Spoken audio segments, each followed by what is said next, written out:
بسم اللہ الرحمن الرحیم۔ السلام علیکم ناظرین، نقطہ میں خوش آمدید۔ ناظرین، آج ہم بات کریں گے افغانستان کے بارے میں، جسے سلطنتوں کے قبرستان کے نام سے جانا جاتا ہے۔ یہ وہ ملک ہے جہاں اپنے دور کی ہر سپر پاور نے اس پر قبضہ کرنے کی کوشش کی، مگر ہر ایک نے منہ کی کھائی۔ نہ کسی کی بڑی فوج کام آئی، نہ کسی کا جدید اسلحہ چل پایا۔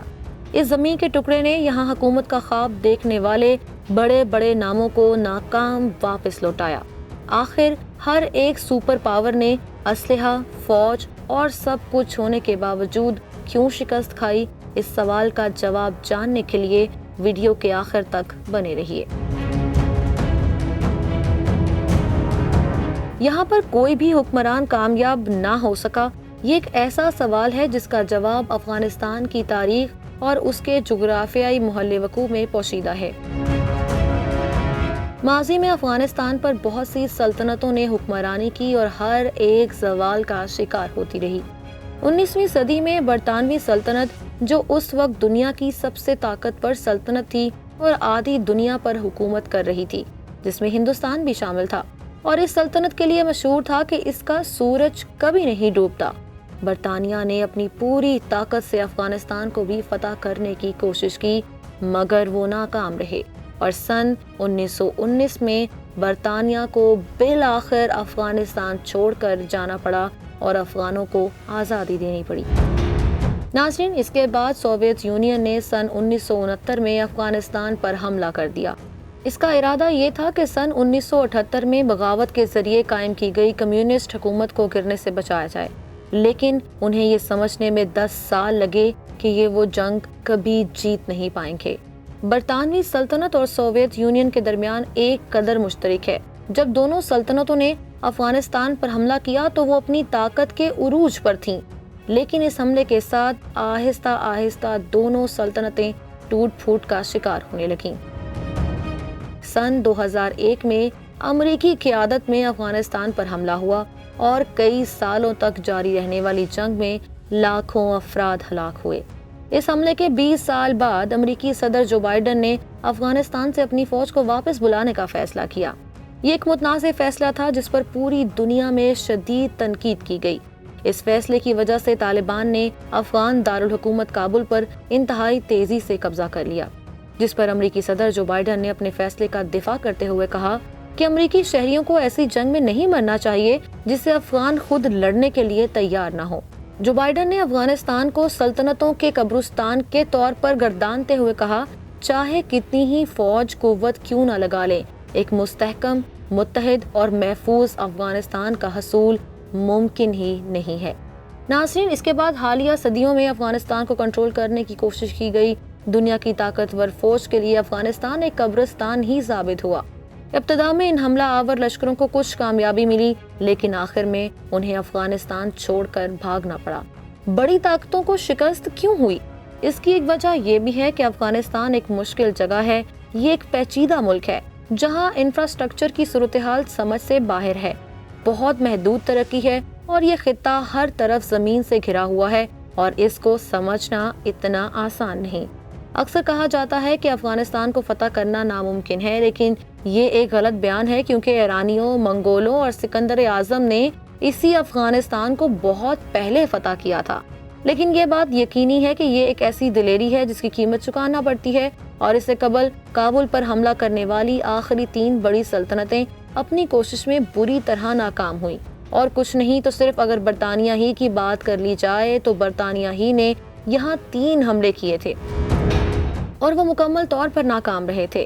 ناظرین، ان حملوں کی داستان کچھ اس طرح سے ہے کہ 19ویں صدی کے بیشتر حصے میں افغانستان وسطی ایشیا کو کنٹرول کرنے کے لیے برطانوی اور روسی سلطنتوں کے درمیان جنگ کا ایک اہم مقام تھا، اور اس کے تعلق سے روس اور برطانیہ کے درمیان کئی دہائیوں تک سفارتی اور سیاسی کشمکش جاری رہی، جس میں بالآخر برطانیہ کی جیت ہوئی، لیکن برطانیہ کو اس کی بڑی قیمت چکانا پڑی۔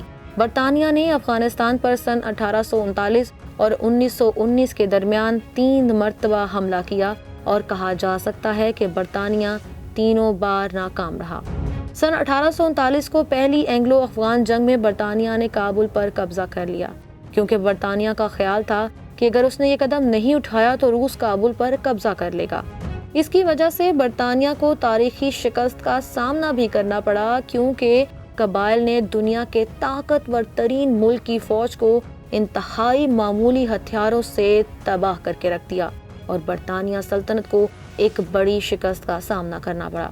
اور 3 سال کے حملوں کے بعد بالآخر افغانستان نے حملہ آور فوج کو بھاگنے پر مجبور ہی کر دیا اور برطانوی سلطنت کو منہ کی کھانا پڑی۔ جبکہ اس کے بعد 6 جنوری سن 1842 کو جو 16,000 فوجی برٹش کیمپ سے جلال آباد روانہ ہوئے تھے، ان میں سے صرف 1 برطانوی شہری زندہ واپس آیا، یعنی کہ یہ حملہ بھی ناکام ہوا۔ لیکن سن 1919 میں جب افغانستان کے امیر نے خود کو برطانیہ سے آزاد قرار دیا تو تیسری اینگلو افغان جنگ شروع ہو گئی۔ یہ وہ وقت تھا جب ایک جانب بالشوک انقلاب نے روسی خطرے کو کم کر دیا اور دوسری طرف پہلی جنگ عظیم نے برطانوی فوجی اخراجات میں بہت اضافہ کر دیا۔ ایسی صورتحال میں برطانوی سلطنت میں افغانستان کے بارے میں دلچسپی کم ہو گئی۔ اسی وجہ سے 4 ماہ کی جنگ کے بعد برطانیہ نے بالآخر افغانستان کو آزاد قرار دے دیا اور اپنی تمام فوجیں واپس بلا لی۔ ناظرین، یہ تو کچھ احوال تھا برطانیہ کے کچھ اہم حملوں کا۔ اب ہم ویڈیو میں مزید بات کریں گے سوویت یونین کی جنگ کے بارے میں، جو کہ یقیناً ایک ایسا مرحلہ تھا جس پر یقین نہیں کیا جا سکتا، اور اسی وجہ سے کہا جاتا ہے کہ افغانستان میں بڑی بڑی طاقتوں کی ایک بھی نہ چلی۔ ناظرین، قصہ سوویت یونین کچھ ایسے ہے کہ یہ دور سن 1920 کا تھا، جس کے دوران امیر امان اللہ نے افغانستان میں اصلاح لانے کی کوشش کی۔ ان میں خواتین کے لیے برقع پہننے کے رواج کو ختم کرنا بھی شامل تھا۔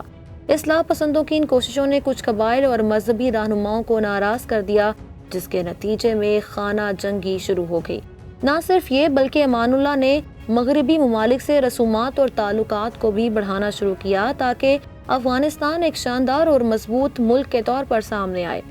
لیکن یہ سب کچھ ان کے ارد گرد موجود ان کے رشتہ داروں سمیت کسی کو برداشت نہیں تھا۔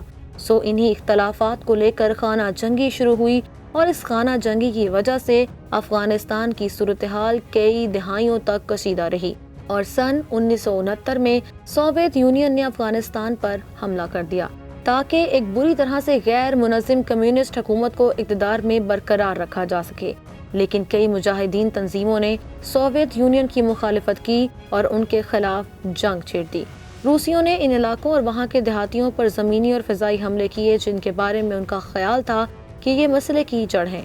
اسی کی وجہ سے مقامی آبادی اپنے گھر بار چھوڑنے اور مرنے مارنے پر مجبور ہو گئی۔ اس حملے میں بہت زیادہ خون بہا۔ اس جنگ میں تقریباً 15 لاکھ لوگ ہلاک ہوئے اور 50 لاکھ لوگ پناہ گزین بن گئے۔ سوویت یونین کی فوج نے کئی طریقوں سے انتہا پسندی کو ختم کرنے کی کوشش کی، لیکن گوریلا فوجی اکثر ایسے حملوں سے بچ جاتے تھے۔ اس جنگ میں ملک کا پورا امن تباہ ہو گیا۔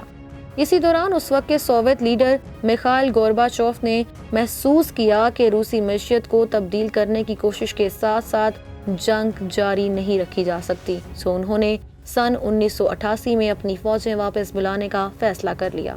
لیکن اس انخلا سے سوویت یونین کی تصویر کبھی اچھی نہ ہو سکی۔ افغانستان سوویت یونین کے لیے ویتنام جنگ بن گیا، اور یہ ایک انتہائی مہنگی اور شرمناک جنگ تھی، جس میں سوویت یونین اپنی تمام تر طاقت لگانے کے باوجود مقامی گوریلا جنگجوؤں کے ہاتھوں شکست سے دوچار ہوا۔